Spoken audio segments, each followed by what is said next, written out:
Bonjour, ici Stéphane Lévesque. Bienvenue à votre bulletin de nouvelles. On commence avec une annonce de 2,9 millions de dollars qui a été effectuée pour l'optimisation de la capacité d'accueil des milieux de vie au centre du Québec.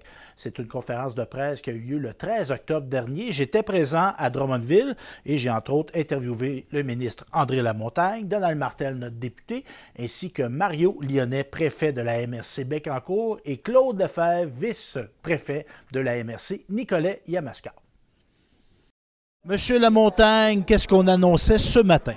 Bien, aujourd'hui, on annonce une entente sectorielle de développement qui vise à optimiser la capacité d'accueil du centre du Québec.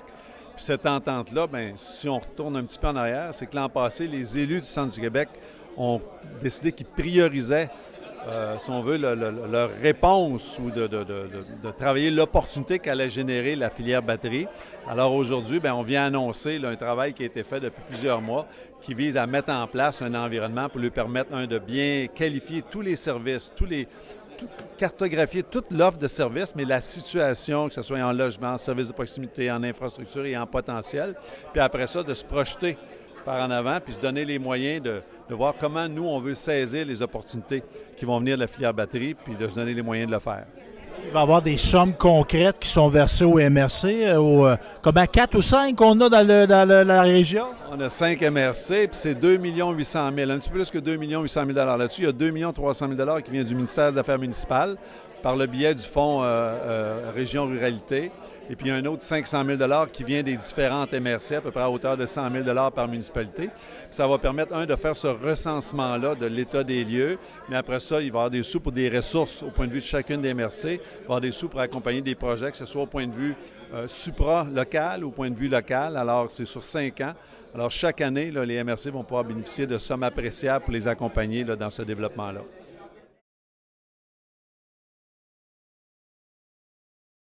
Que Donald, on se voit souvent en rapport avec la filière batterie. L'annonce de ce matin, en quoi qu'elle a de l'importance pour toi? Moi, je trouve que ça, je dirais à deux niveaux. La première, c'est que la région Centre du Québec, c'est une région qui est basée sur la concertation. Puis ça, pour moi, c'est vraiment une bonne nouvelle de dire, regarde, il y a quelque chose qui se passe à Bécancour, mais on va tout être impacté positivement par rapport à ça. Donc, on va travailler. Deuxième, bien, c'est les MRC, puis le gouvernement, on met des sous, puis on va se donner un outil extraordinaire, à mon avis, pour voir où est-ce qu'on a des potentiels pour attirer des travailleurs ou de la population, mais aussi qu'est-ce qu'il y a comme domaine de sous-traitance, par exemple, qui peut se développer, parce qu'évidemment, la grande entreprise, ça va être dans le parc industriel de Bécancour, mais il y a un paquet d'entrepreneurs qui peuvent venir d'un peu partout pour fournir ces grandes entreprises-là. Pour moi, c'est une très bonne nouvelle.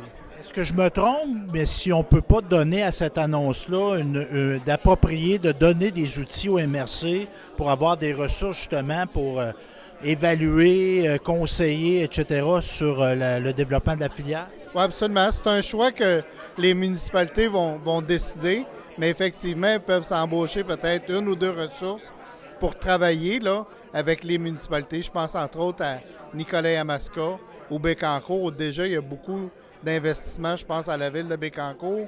Mais moi, j'ai l'impression, puis je le dis depuis très longtemps, plus il y a de personnes qui vont travailler pour faire un succès de la filière batterie, plus le succès va être impressionnant. Travailler vraiment ensemble d'un point de vue régional. Puis c'est sûr que c'est en travaillant ensemble, tout le monde, à la grandeur du centre du Québec. Monsieur le préfet, monsieur le vice-préfet, comment on réagit, Mario, à cette annonce de ce matin? Très bonne nouvelle.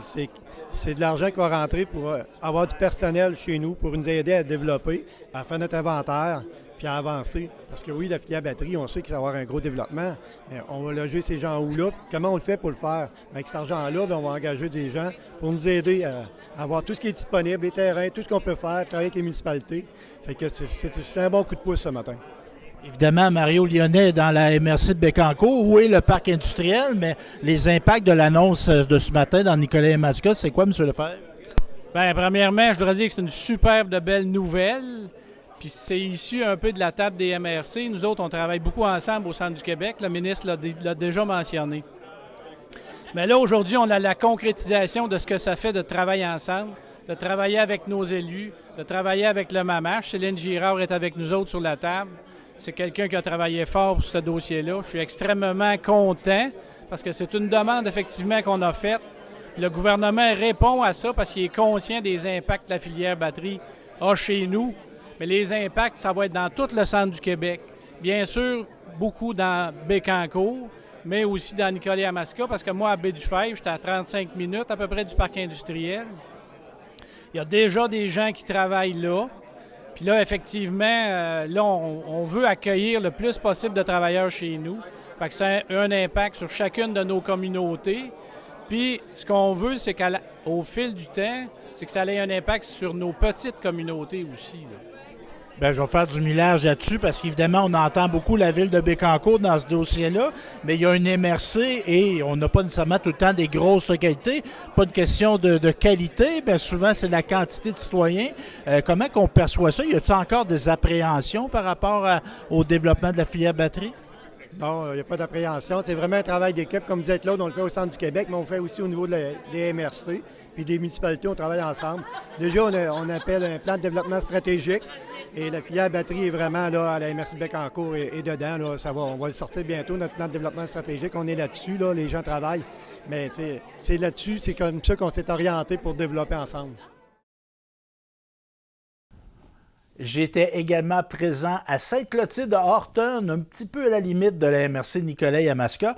Pourquoi j'y étais? C'est qu'on a annoncé la démarche Action. On veut ainsi maximiser le plein potentiel des jeunes. Je vous invite à écouter un entretien que j'ai eu avec Carl Racine, directeur général du CRDS, ainsi que Caroline Dion, directrice générale de la TREC. Notons que c'est une démarche qui est financée par la Fondation Chagnon. Bonjour à vous deux. Qu'est-ce qu'on annonçait aujourd'hui? Ce matin, on annonçait le lancement d'une démarche de mobilisation qui s'appelle Démarche Action. Et on a deux organismes qui collaborent, c'est lesquels?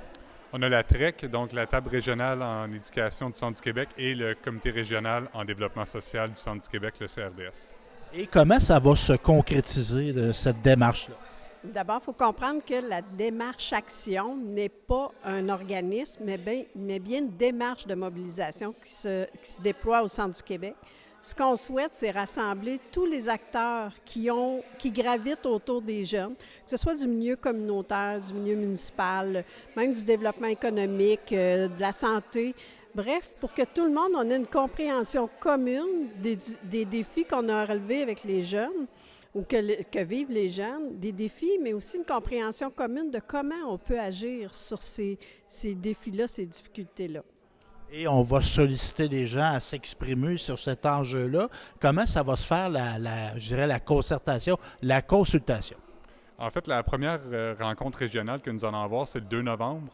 Donc, il va y avoir des acteurs. On souhaite avoir la participation d'acteurs du niveau municipal, niveau économique, aussi du niveau culturel, les organismes communautaires, tous des gens qui apportent un impact ou qui ont un impact sur le plein potentiel des jeunes, le développement du plein potentiel des jeunes. 2 novembre à Nicolet, au Centre des arts de Nicolet. Centre des arts populaires de Nicolet, oui. Et est-ce qu'on a une présence sur les médias sociaux, sur le web? Comment qu'on peut en apprendre davantage sur la démarche? Pour l'instant, pour en apprendre, il faut aller sur les pages Facebook de la TREC et du CRDS. À terme, possiblement qu'il y aura quelque chose sur le web. On n'est pas rendu à l'étape où où on a décidé du comment tout ça va s'exprimer. Je pense que la rencontre du 2 novembre va nous permettre vraiment de bien comprendre de quoi les organisations ont besoin pour être mieux réseautées, mieux se connaître et se reconnaître, mais aussi comprendre c'est quoi l'état de situation de nos jeunes au Centre du Québec. Merci. Merci beaucoup. Merci. Le 28 octobre prochain se tiendra un colloque au Centre Richard-Lebeau de Saint-Léonard-d'Aston. Le thème en est « Une terre nourricière à protéger vers une transition énergétique éclairée ». J'ai reçu à ce sujet Jenny Vachon-Robillard. Jenny Vachon-Robillard, qu'est-ce qui va se passer le 28 octobre au Centre Richard-Lebeau? C'est un colloque citoyen d'une journée avec des scientifiques indépendants parce que la communauté ici a demandé ça, d'avoir l'avis d'experts indépendants, des scientifiques qui pourraient nous parler des éoliennes en milieu agricole, mais surtout des alternatives. On est rendu là. On a exploré pendant l'été qu'est-ce qui pouvait être les mauvais côtés, en fait, de l'installation des éoliennes dans notre région. Et puis là, on voulait avoir l'avis de qu'est-ce qu'il y a comme alternative possible. Parce que pour faire un choix éclairé, on a besoin des bons côtés, ce qu'on a eu par les promoteurs qui sont venus nous le présenter au printemps. Après ça, on a parlé, comme je vous ai dit, pendant nos rencontres, des mauvais côtés cet été. Ça peut être tout retrouvé sur notre page Facebook pour ceux qui ont manqué nos rencontres d'information. Puis là, on est rendu aux alternatives. Donc, on veut faire le tour de la question. Oui, c'est ça. Oui. Et 28 octobre, 8h30 à 16h. Exactement. Au centre Richard-Lebeau, qui est situé à Saint-Léonard-d'Aston, à côté des gens qui connaissent moins les coins. C'est à côté de l'école secondaire de Saint-Léonard-d'Aston, de la découverte. Je ne suis pas de Saint-Léonard, je peux venir. Je suis de la MRC Bécancour. Est-ce que je peux venir aussi? Oui, tout le monde est bienvenu. C'est une invitation à tous. Okay. Oui, c'est une invitation à venir réfléchir en communauté, avec les élus, avec les citoyens, avec des scientifiques, puis qu'on réfléchisse. On est dans une région agricole. Le slogan de notre MRC, c'est une terre nourricière. Fait que de prendre ça en considération puis de se dire, OK, on nous a proposé de mettre des éoliennes, mais c'est une proposition. On demande s'il y a un appui de la population ou surtout, en tout cas, du milieu local, de nos élus. Nos élus vont avoir à décider. Fait qu'on veut réfléchir tout le monde ensemble à ça. C'est-tu la meilleure solution maintenant en terre agricole chez nous? Et les 4 conférenciers, c'est qui? On a plusieurs conférenciers intéressants, quatre, effectivement, mais je pense que je me demande, moi aussi, si c'est juste 4. C'est plus que ça, c'est 6. C'est 7. On a Louis-Gilles Franqueur, qui était journaliste au Devoir. Exactement. Une référence, je dirais même historique en matière environnementale. Il a même été vice-président du BAP, du Bureau d'audience publique, pendant plusieurs années. C'était un des premiers, moi, qui a été toujours un friand d'actualité. Il a été souvent le premier à parler de certains sujets qui n'étaient vraiment pas dans l'espace public. Puis lui, il les amenait, il investiguait ces sujets-là, M. Franqueur. Donc ça, c'est notre premier. Oui, on va avoir aussi un panel là, sur les terres agricoles puis l'impact de la protection, l'importance de la protection des terres agricoles. On va avoir Christine Schmouki de la Relève agricole qui va être là avec d'autres conférenciers invités qui ne sont pas encore nommés à venir. On a Bruno Détonque qui est un ex-professeur à la Polytechnique qui est spécialisé en combustion puis pollution atmosphérique. Il va venir nous parler, lui, de sobriété, comment c'est nécessaire en ces temps modernes de mettre ça en application. On va avoir aussi Michael Commer, qui est aussi professeur à la Polytechnique. Lui est spécialisé au niveau des bâtiments, de comment rendre ça plus éco-énergétique et puis il va nous parler d'énergie solaire, entre autres, d'autres alternatives possibles. On va avoir Pascal Vien de la ferme laitière Vimo, qui lui fait partie d'un projet pilote pour la protection des sols et il va venir nous parler de séquestration de carbone avec des cultures de plantes fourragères. Bien, tu vois mon étonnement, je pourrais apprendre quelque chose. Puis ce qui est intéressant, c'est quelqu'un de terrain. Il vit quelque chose. Il est dans le pratique. Tout à fait. Puis ils viennent de gagner un prix cette année, sa ferme. Qui va venir nous parler de comment est-ce que ça se met en application. Intéressant. Puis à la fin de la journée, on va avoir Rachel Feldman avec d'autres membres de Vent d'élus, des conseillers municipaux ou des gens en politique municipale qui vont venir, effectivement, nous parler de leur initiative. Question, Janie, c'est en cœur de semaine, le 28, c'est un jeudi, Non, c'est un samedi. Ah, c'est un samedi. Ah non, on a choisi de faire ça un samedi pour que la majorité du monde soit disponible. Bien, ma question est bonne pareil, je pense. Si je peux, est-ce qu'on peut venir à une moitié de journée ou il faut s'engager à être là toute la journée? On offre le repas, donc c'est important de s'inscrire. Puis, idéalement, on aimerait ça que les gens soient pas là pour toute la journée, mais on va attacher personne. Puis, un conférencier que j'ai oublié de nommer tantôt, lui, il va être en semaine. C'est Pierre-Olivier Pinault qui ne pouvait pas se déplacer, mais qui voulait participer à notre initiative. Là, lui, il va venir nous parler de l'énergie au Québec. Qu'est-ce qu'on a à faire aussi avant de construire des nouveaux projets, la différence entre la production. Ça va être une conférence en ligne le mardi. Une conférence midi. Donc, ça va être de midi à 1h en ligne. Quand les gens s'inscrivent, ils vont recevoir le lien pour participer à cette rencontre. On résume donc samedi 28 octobre, 8h30 à 16h au centre Richard-Lebeau. Inquiétez-vous pas, vous n'allez pas être sur la glace. C'est le gymnase qui se trouve d'un endroit spacieux.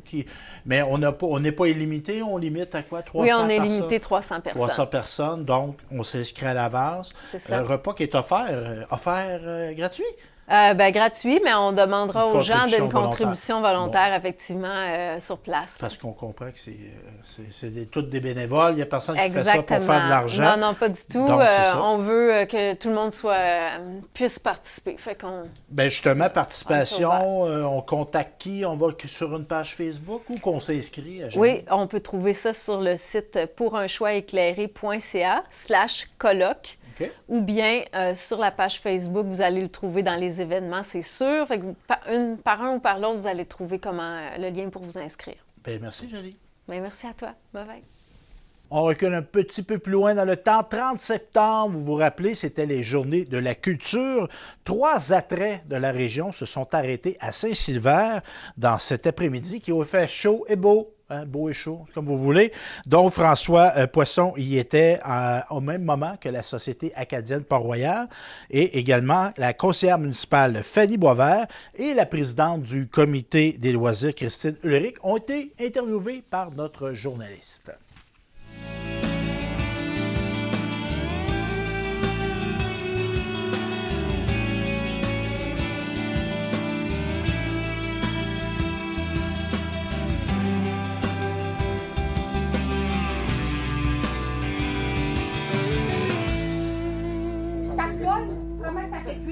Ça fait cuire, puis tu retournes pas de bord. Tu laisses cuire, puis il va y avoir des petits yeux qui vont se créer. Pour te regarder. Pour te regarder, tu me faire cuire assez, man? Alors ça, tu manges ça. C'est au déjeuner, au souper, avec du beurre, des crotons, si tu veux. Ou bien, avec quoi tu manges tes crêpes, toi? Du sirop. Du sirop. C'est bon en sirop, hein? Fait qu'elle, là, puis elle est en train de faire ses ploys avec sa mère, sa grand-mère, puis son petit frère de 7 ans. Quand la vois-tu pas arriver au large? Les gros navires britanniques. Ici François Poisson pour Télécœur à Saint-Silver. Je suis avec Fanny Boisvert, qui est conseillère municipale, qui est pro-maire également. Bonjour. Bonjour. Pendant une activité des Journées de la culture, Hydro-Québec nous a intégrés à leur programmation avec grande gentillesse, aidé de la MRC là, avec José Wingen qui a aidé, je pense, un peu le lien entre tout ça, oui. donc il y avait 3 attraits qui arrêtaient dans votre village aujourd'hui. On voit un petit stand aussi de rafraîchissement, tout ça. Ça, c'est vous qui avez organisé ça, la municipalité? Pas tout au complet, non. Les loisirs qui ont repris cette année et qui, je crois, a beaucoup de présence et beaucoup de vouloir aussi. On doit entièrement les remercier pour le petit stand là, de collation et de tout ça qui est là. Je suis avec la très occupée Christine Ulrich, présidente du comité des loisirs de Saint-Silver. Alors, vous teniez un petit kiosque ici pour faire des sous pour le comité? Effectivement. Je pense que c'est important qu'on puisse être autosuffisant et être capable d'offrir des belles activités à toute notre population ici. Et quelles seront ces activités? Oh mon Dieu, on a fait dernièrement un gros tournoi de balles données, où on a eu des feux d'artifice, beaucoup d'activités pour les enfants, avec évidemment une cantine et de la boisson pour les plus grands. On a le Noël des enfants qu'on va faire prochainement, où on offre des cadeaux à tous les enfants qui sont inscrits à Saint-Silver. On fait aussi des activités avec la bibliothèque, donc des contes qui sont lus, on offre des collations et tout ça. Il y a plusieurs petites activités comme ça, là. Comme moi, ça fait très peu longtemps que je suis dans le comité des loisirs. On fait juste commencer à vraiment maîtriser tout ce qui fait partie de tout ça, de cet environnement-là. Oui, je comprenais que c'était un redémarrage. C'est la COVID qui avait créé cette suspension-là? Écoutez, c'est très difficile pour moi de répondre parce que ça fait seulement 2 ans que je suis ici, à Saint-Silver. Moi, je viens plutôt de la Rive-Nord de Montréal, donc ça a été un changement de vie total. Et pour moi, c'est très, très important, justement, la communauté. Donc, l'entraide et tout ça. Donc, quand on m'a offert d'être dans le comité des loisirs, j'ai dit oui, puis je me suis ramassée comme présidente. Qu'est-ce qui vous a amené ici? La paix, la tranquillité, les grands airs et un coup de chance de la vie, je dirais. Et qu'est-ce que vous avez comme activité professionnelle, sinon? Maman à temps plein de 4 enfants, donc c'est une job à temps plein en soi, mais avec un retour futur aux études aussi, en loisirs. Et j'ai cru comprendre que vous impliquiez vos enfants dans le comité des loisirs. Bien, par la bande, ils me voient y aller, puis ils trouvent ça intéressant, ils trouvent ça le fun. Eux aussi, ils aiment beaucoup le public et tout ça. Donc, effectivement, ils sont toujours portés à faire « Hey, maman, je peux-tu venir avec toi? » Puis moi, je dis toujours oui. Aujourd'hui, c'était les Journées de la culture. Il y a eu 3 attraits qui sont venus vous visiter pour faire de l'interprétation, tout ça. Est-ce que ça a fonctionné un peu, le kiosque? Bien, ça a l'air d'avoir quand même bien fonctionné. On n'avait aucune attente parce qu'on ne savait pas du tout à quoi s'attendre. Moi, j'ai été absente une partie de la journée, comme quoi mon mari était ici avec mes enfants. Mais ça a l'air vraiment avoir bien fonctionné, là. On avait des pommes d'amour qu'on avait fait, on avait des croissants, du popcorn, un petit peu de tout pour une belle collation d'après-midi. Des pommes d'amour maison. Bien, effectivement. Mon Dieu, vous faites pas ça facile, vous? Qu'est-ce qui est difficile là-dedans? Dans le fond, c'est des pommes d'amour, il faut que ça soit fait avec amour. Ouais, mais regardez-les, là, ils sont pleins de brillants, puis de... Mon Dieu, c'est quelque chose. Oui, oui, mais je peux la montrer sans qu'on voit la croque, là. Avec des... Eh, mon Dieu, ben, c'est vraiment beau. Puis ça, les enfants, ont-tu participé? Bien, effectivement, en fait, ils m'ont plus regardé aller en se léchant les babines à mes côtés parce qu'avec du sucre chaud, j'aimais mieux pas prendre la chance. Une brûlure, c'est vite arrivé. C'est un fait. Ben, félicitations. Puis la prochaine activité, qu'est-ce que ça va être? Ça va être à l'Halloween. Il va y avoir un conte pour enfants à la bibliothèque et ben, le comité des loisirs va offrir la collation et des bonbons pour l'occasion. Super. Ben, merci beaucoup de cette entrevue. Christine Ulrich, nouvelle résidente de Saint-Sylvère et impliquée dans le comité des loisirs, présidente. Effectivement. Merci beaucoup à vous. Toujours à Saint-Sylvère, François Poisson en a profité pour interviewer Fanny Boisvert, qui se trouve être une conseillère municipale dans cette localité. Donc, ils ont parlé de l'année qui a précédé à Saint-Sylvère ainsi que ses perspectives d'avenir. Ici François Poisson pour Télécœur à Saint-Sylvère. Pendant une activité des Journées de la culture, je suis avec Fanny Boisvert, qui est conseillère municipale, qui est pro-maire également. Bonjour. Bonjour. Là, on parlait un peu de l'été qu'on a eu. Bon, de la pluie en ce moment, c'est un début d'automne avec du soleil. On est bien content. Ça a été un peu une année comme ça à Saint-Sylvère, du meilleur comme du pire. Donc, fermeture de la coop. Par contre, inauguration de l'école. Vous vous êtes battu pour cette école-là.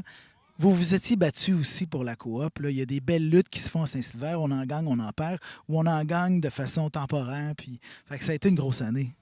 Oui, ça a été une grosse année à Saint-Sylvère, mais je pense que les luttes sont très importantes, peu importe.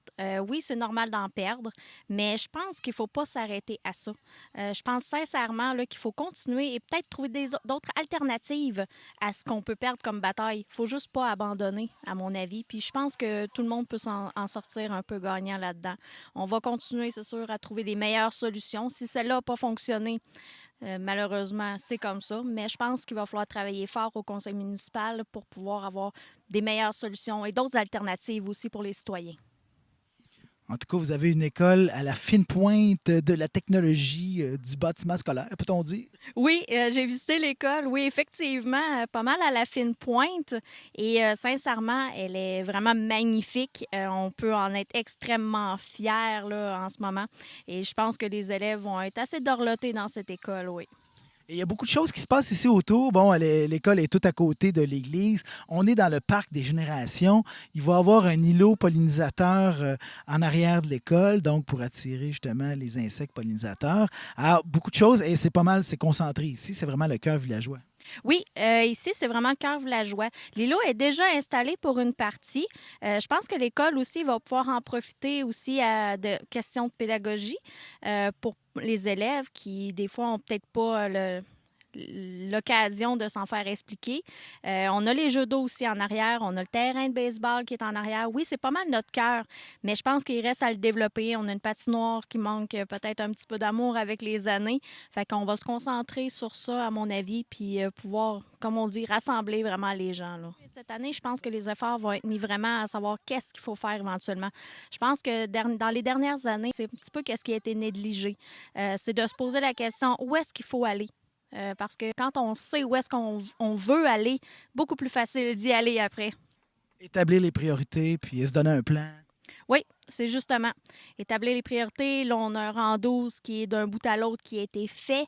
On en est très fiers aussi parce que c'était vraiment, comme on dit en français, pas du luxe. On est content. Là, il faut aussi prioriser ce que les citoyens ont besoin dans leur vie, dans leurs loisirs, qu'est-ce qu'ils veulent, il faut se poser la question, il faut établir les priorités et surtout dépenser de l'argent, oui, mais de façon intelligente. Est-ce qu'il y a eu une consultation où il va y en avoir pour qu'on sache exactement ce que veulent les citoyens? Pas pour le moment. Je peux pas dire qu'il y a eu une consultation parce que je pense que là, il y a juste les urgences qui ont été faites. Il fallait se concentrer vraiment sur qu'est-ce qui pressait. Là, je pense qu'on va en être dans les prochaines années au plus le fun du mandat. De se poser la question qu'est-ce qui serait moins urgent, mais le fun à faire. Parlant de mandat, est-ce que c'est votre premier à vous? Oui, c'est mon premier mandat pour cette année, oui. Comment ça se vit en gros?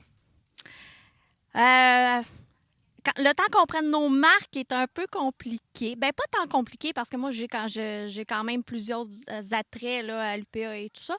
Mais le temps qu'on prenne nos marques, surtout, je pense que ce qu'on apprend, c'est à ne pas faire des bêtises plus qu'autre chose. Et quand on a appris un peu à ne pas trop se mettre les pieds dans les plats et les bêtises, bien ensuite, on peut travailler plus le fun un peu. Vous parliez de votre implication à l'UPA parce que vous êtes du monde agricole et vous êtes impliqué à l'UPA, donc passablement. Là.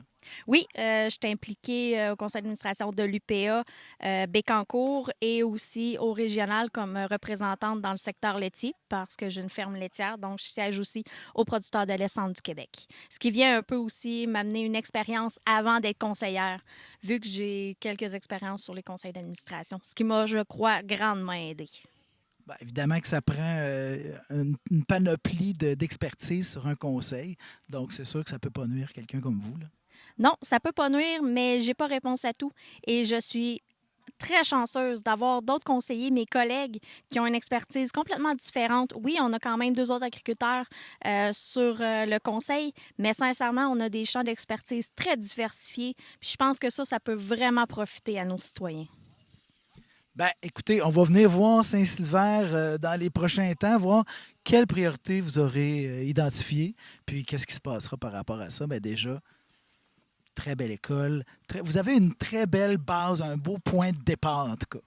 Bien, merci beaucoup. Puis, il faut vraiment souligner l'implication des citoyens du comité des loisirs. Ça, je le dirai jamais assez, que sans eux, il manquerait quelque chose. Donc, l'implication de notre comité des loisirs, les conseillers présents, moi, en tout cas, j'en suis très fière de ma municipalité. Puis je pense qu'il peut rester, même s'il y a eu des échecs, il va rester que du beau à venir. Bien, merci beaucoup. Fanny Boisvert, conseillère municipale, pro-maire de Saint-Sylvestre. Bien, merci beaucoup à vous. Bonne journée. Apporte ta couleur au CIUS Mauricie Centre du Québec, une grande campagne d'attraction pour promouvoir la variété de nos emplois. Donc, le CIUS, qui est l'organisme qui gère notre système de santé et des services sociaux dans le territoire, a lancé une offensive qui s'appelle justement « Apporte tes couleurs ». Et je prenais ma marche l'autre jour à Saint-Henri-d'Aston en plein milieu de journée. Et j'ai vu une voiture lettrée à ces couleurs-là. Donc, on vise de cette façon-là à faire découvrir la très grande variété d'emplois disponibles au CIUS, justement. Et on peut les découvrir sur travaillerensanté.com. Donc, c'est un rendez-vous si vous êtes possiblement en recherche d'emploi ou peut-être en réorientation de carrière. On peut se rendre sur ce site-là et comme avantage, on expose que le travail est valorisant. C'est un milieu de travail dynamique. Il y a de la formation sur mesure, des activités sociales et physiques pour la santé et le bien-être intégrés au travail, 4 semaines de vacances par année, un salaire intéressant et une bonne progression salariale, ainsi que des assurances collectives et un régime de retraite. Donc, on se rend sur travaillerensanté.com. Toujours concernant le CIUS Mauricie Centre du Québec, on annonce une campagne de vaccination contre la COVID-19 et la grippe. On vise particulièrement les personnes résidant en CHSLD ou RPA ou, mentionnons, tout autre milieu collectif comportant une proportion élevée de personnes aînées et vulnérables, les personnes âgées de 60 ans et plus, les personnes immunodéprimées ou dialysées, les personnes vivant avec une maladie chronique, qu'elle soit cardiaque, pulmonaire ou diabète, ainsi que les femmes enceintes. Afin de diminuer les risques de la transmission, le CIUS précise que la vaccination est aussi recommandée pour les personnes vivant sous le même toit que les personnes nommées précédemment, donc leurs proches aidants, les personnes qui résident avec un bébé de moins de 6 mois, les personnes vivant dans des communautés éloignées et isolées, ainsi que les travailleurs de la santé. La docteure Caroline Marcoux-Huard, médecin conseil à la direction de la santé publique et responsabilité populationnelle au CIUS mentionne, je la cite, que la vaccination demeure le meilleur moyen de prévenir des complications liées à ces deux virus respiratoires. Il s'agit d'une façon simple, sécuritaire, accessible et efficace pour être bien protégé et protéger ses proches. Notons qu'on peut se faire vacciner tant pour la grippe que pour la COVID-19 au même moment. Je poursuis dans les nouvelles Vie active. Si vous avez 50 ans et plus, ce sera bientôt mon tour. Ce programme vise à optimiser le nombre de personnes justement de 50 ans et plus à pratiquer régulièrement des activités physiques.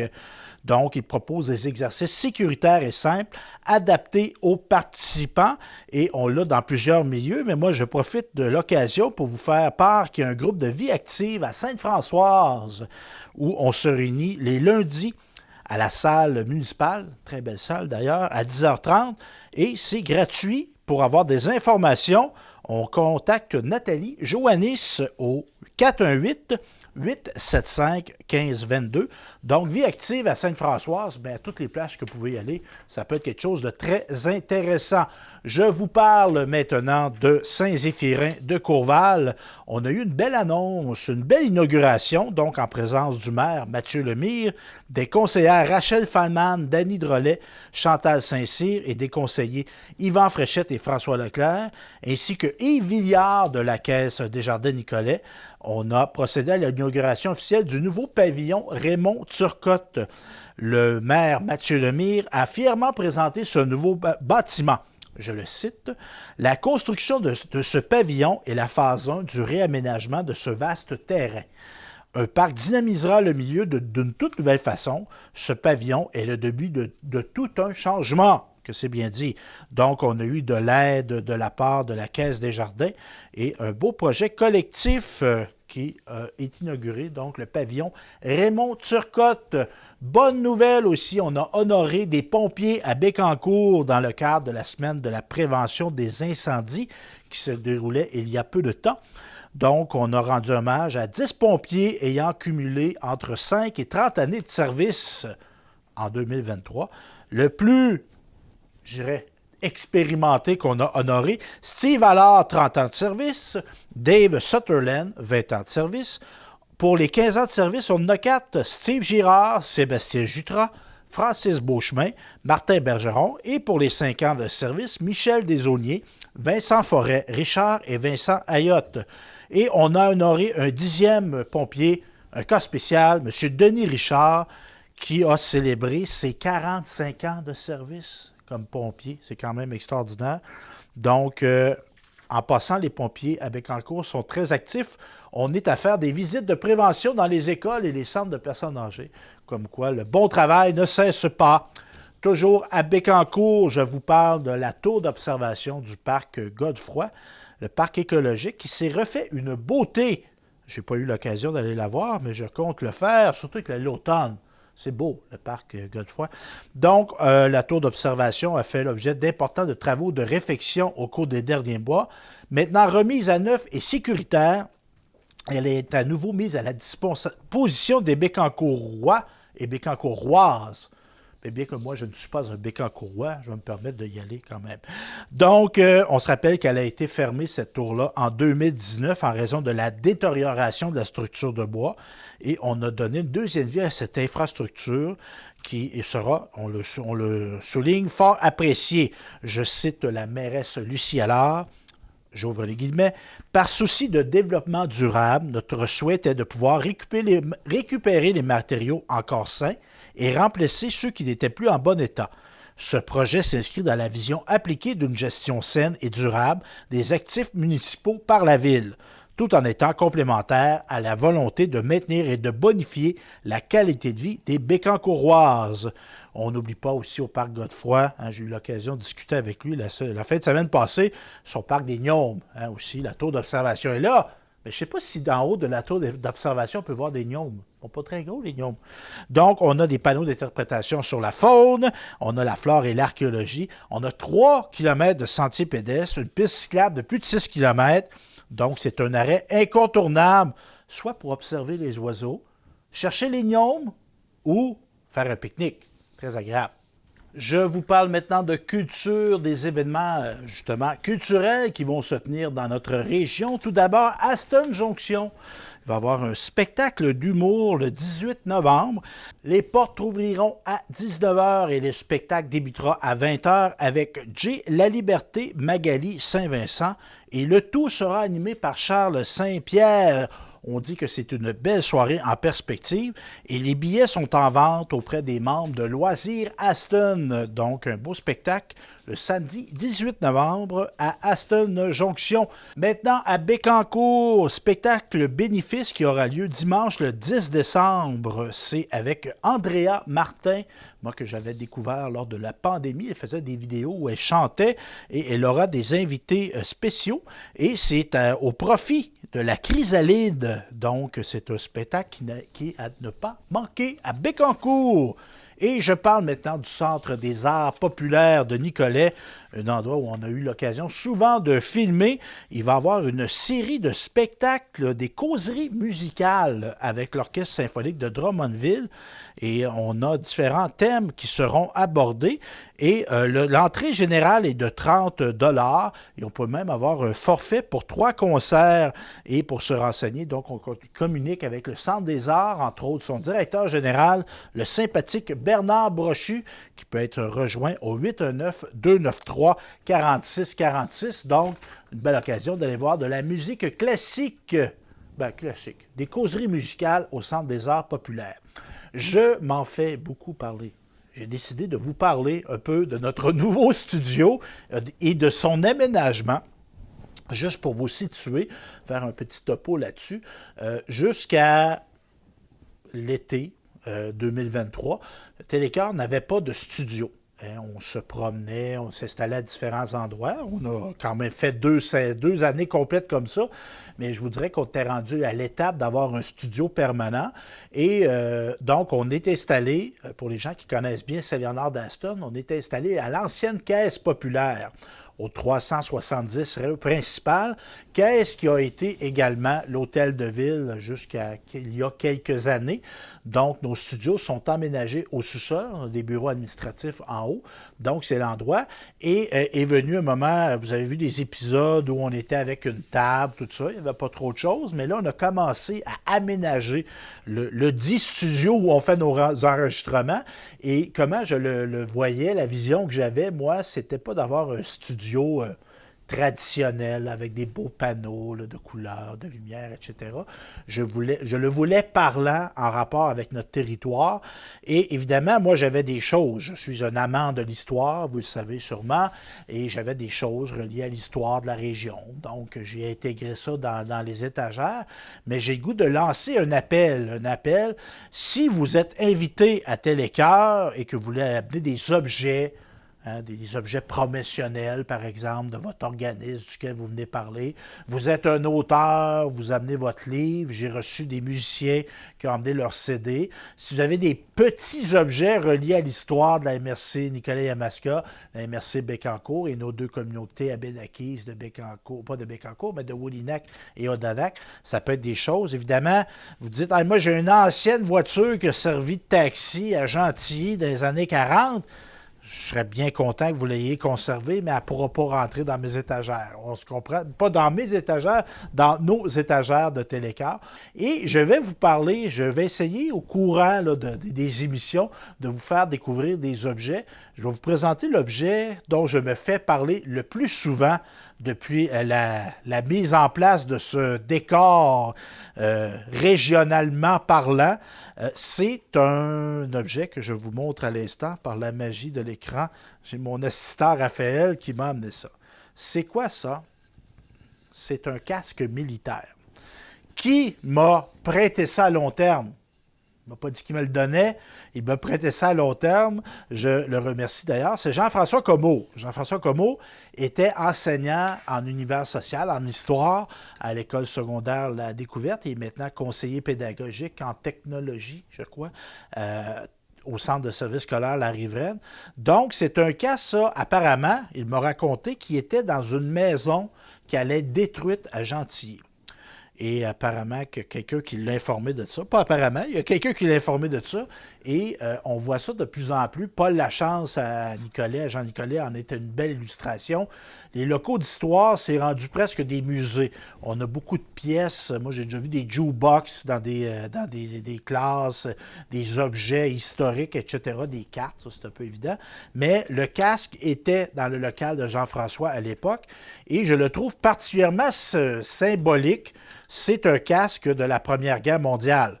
Donc, ce que je tiens dans mes mains là, il y a un jeune homme de Gentilly qui a été se battre avec sur des champs de bataille en Europe.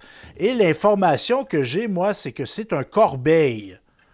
J'ai des numéros et le nom qu'on a là-dessus, c'est un Corbeil.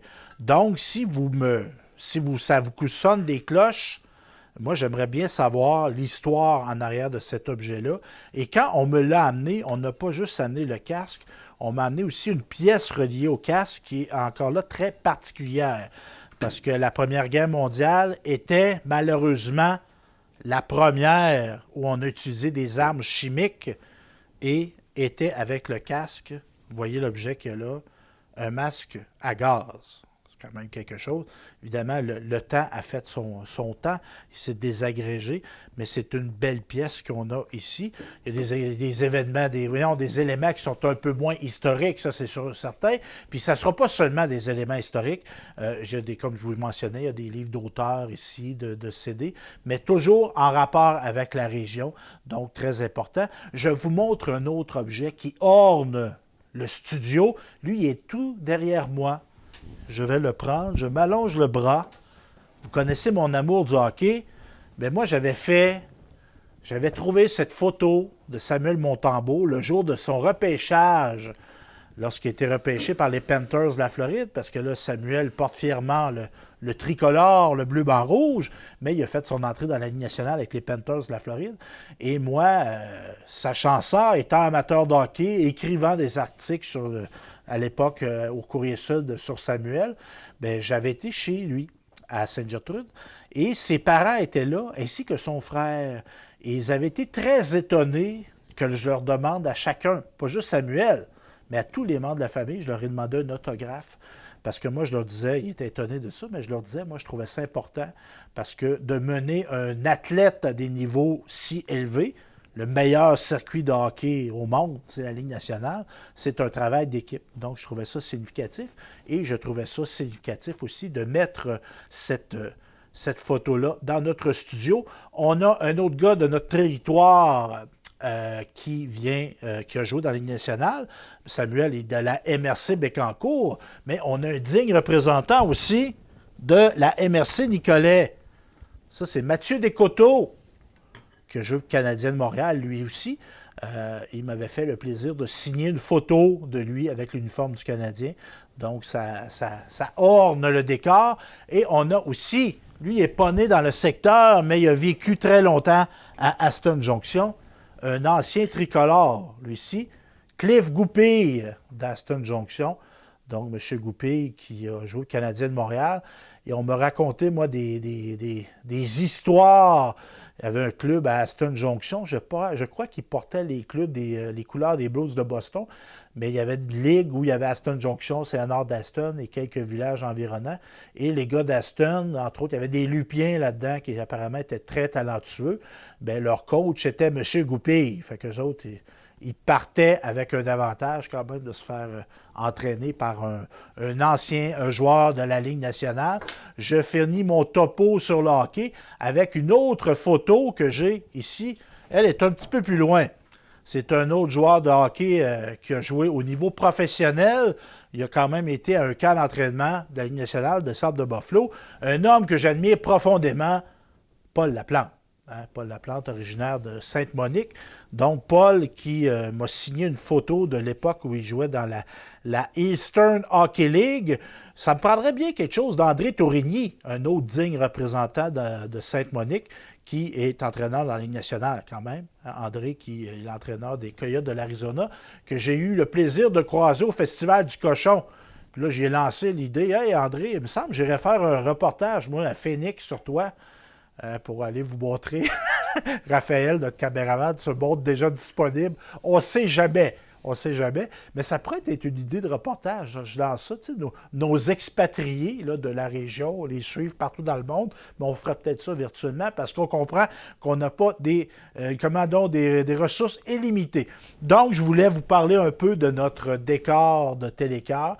Comme je vous mentionnais, si vous avez des objets qui sont significatifs au niveau de l'histoire de la région, si vous voulez nous les passer pour qu'on puisse les exposer dans notre studio, ça va être très bien accueilli. Vous pouvez me contacter directement. Stéphane Lévesque au 418-654-8486, aussi par courriel info@telecoeur.tv. Si vous voulez aussi commenter, nous donner des idées pour la programmation de notre télévision communautaire, vous êtes les bienvenus parce que cette télévision est la vôtre. Elle nous appartient collectivement. C'est un organisme sans but lucratif, évidemment. Donc, on commence notre 3e année cette année, puis on est bien content de faire de la télévision et on a de plus en plus d'écho sur ce qu'on fait. Et ça, c'est très apprécié de moi, mais aussi de toute l'équipe. Sur ce, je vous souhaite une bonne journée et à la prochaine sur Télécœur.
And I give up forever to touch you, 'cause I know that you feel me somehow. You're the closest to heaven that I'll ever be, and I don't wanna go right now.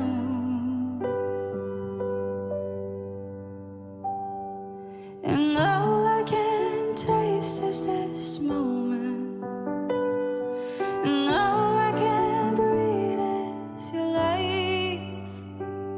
And sooner or later it's over. I just don't wanna go home right now.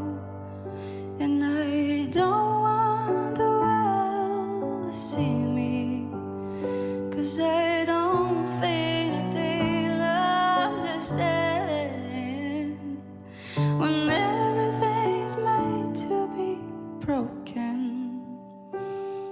I just want you to know I I just want you to know who I am. And you can't fight the tears that ain't coming, or the moment of truth in your lies, where everything feels like movies. Yeah, you bleed just to know you're alive.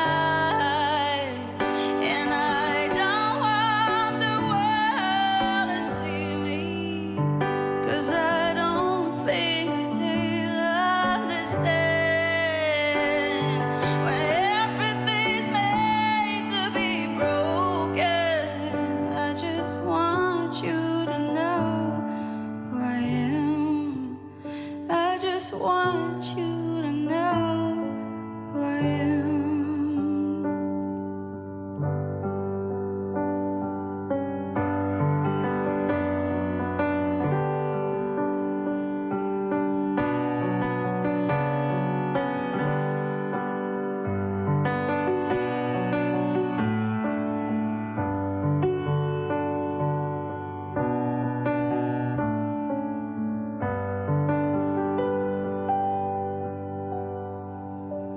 And I don't want the world to see me, 'cause I don't think that they'd understand.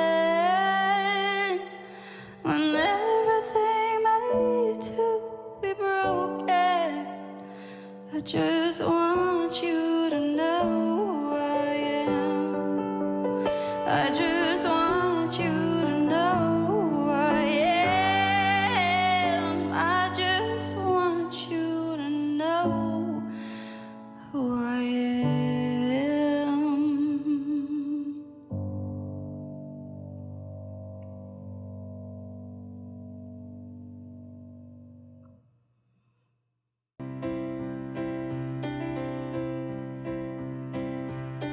Moi, j'avais rêvé longtemps de ma première guitare, tu sais.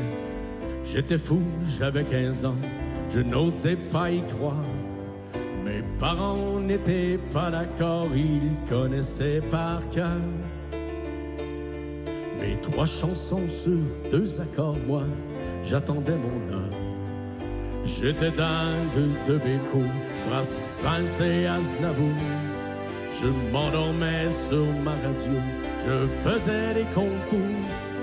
J'ai découvert les groupes anglais que je guettais à la télé. Leurs gestes que je refaisais le soir dans mon grenier. Toi qui m'as donné les plus belles années de ma vie, les plus grandes espérances et mes plus grands regrets aussi. Comme je t'aimais, toi, ma musique, mon premier grand amour. J'essayais bien de te suivre, pourtant j'étais toujours un pas derrière, cherchant à te plaire. 65 au Golf Trop, c'était des nuits sans fin. Oh, la musique dans la peau et tout pour les copains. Dans une cave de banlieue, tous les soirs on répétait. Si les voisins criaient un peu, nous, on leur pardonnait.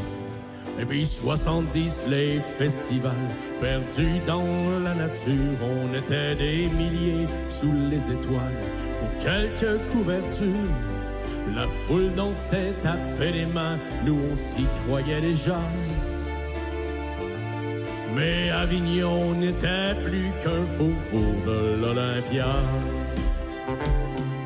Toi qui m'as donné les plus belles années de ma vie, les plus grandes espérances et mes plus grands regrets aussi. Comme je t'aimais, toi, ma musique, mon premier grand amour.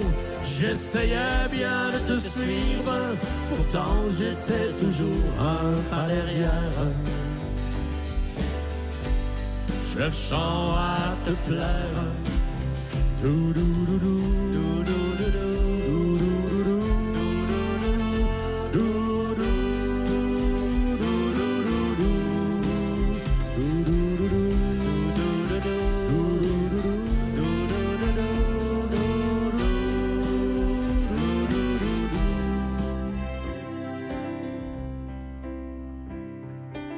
72. Le groupe s'est dispersé. Quand j'ai rencontré Marie-Christine, j'étais sur le pavé. Le soir, pour nous payer un lit, on claquait tous nos cachets. Et je lui racontais ma vie et elle me comprenait. Et elle m'a suivi dans son maison de disques et d'édition, où les gens qui m'écoutaient n'aimaient pas mes chansons. Quand j'ai vendu ma vieille guitare, c'est elle qui m'a aidé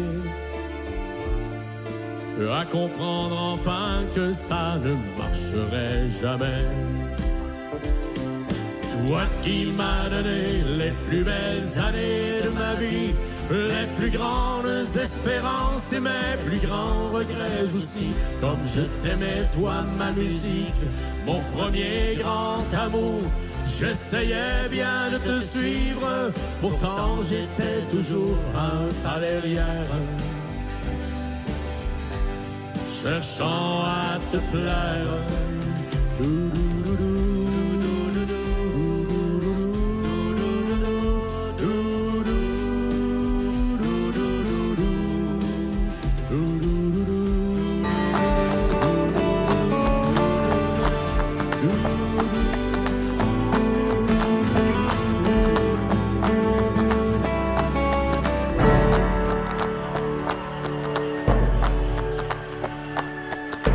La meilleure façon que je peux comparer ça à la vie d'aujourd'hui, c'est comme un véhicule manuel et un véhicule automatique. Pour toutes les choses que l'autisme va engendrer, il faut qu'il passe d'une vitesse à l'autre, tandis que le monde normal, les neurotypiques, ça se fait plus de façon automatique. Pour moi, l'autisme, la meilleure c'est juste façon que je peux comparer ça à la vie d'aujourd'hui, c'est comme un véhicule manuel et un véhicule automatique. Moins bon. C'est important pour toutes d'être ici. Les choses que l'autisme va engendrer, il faut qu'il passe d'une vitesse à l'autre, tandis que le monde normal, les neurotypiques, dans la société. Ça se fait plus de façon automatique. Parfois pour moi, l'autisme, c'est juste t'es autiste, ça paraît pas. Différent, d'avoir un cerveau différent. Mais ça veut pas dire d'être inférieur ou d'être des souliers de ma famille. C'est important d'être ici.